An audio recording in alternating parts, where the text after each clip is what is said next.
Hello guys, welcome back to my YouTube channel. তো চলো তোমাদের সাথে শেয়ার করছি আজকে একটি পাটিসাপটা পিঠার রেসিপি। তো প্রথমেই আমি এখানে 4 কাপ চালের গুঁড়ো নিয়ে নিয়েছি। তো তারপরে আমি এখানে দিয়ে দিয়েছি 4 কাপ চালের গুঁড়োতে 2 কাপ ময়দা। চালের গুঁড়ো যতটা নিয়েছি তার হাফ পরিমাণে ময়দা নিয়েছি। আর আমি এখানে সম্পূর্ণ গোলাটাই দুধ দিয়ে গুলেছি। তো আমার এখানে 6 থেকে 7 কাপ দুধ লেগেছিলো। তো তোমরা অল্প অল্প করে দিয়ে মিশিয়ে নেবে। তো তারপর আমি এই গোলাটাকে ভালো করে মিশিয়ে নিয়েছি। তো তারপরে দিয়ে দিয়েছি চিনি।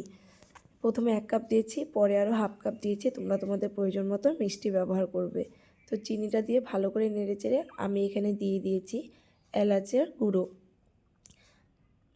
তো এলাচ গুঁড়োটা দিয়ে ভালো করে মিক্স করে আমি এটাকে রেখে দিয়েছিলাম 1 ঘন্টার মতো।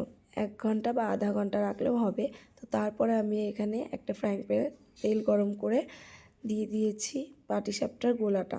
তো দেওয়ার পরে যে ক্ষীর দিয়ে দিয়েছি, দিয়ে সুন্দর করে এটাকে রোল করে নিয়েছি। তো দেখো আমার এখানে দেখতে দেখতে দুটো পাটিসাপটা হয়ে গেল।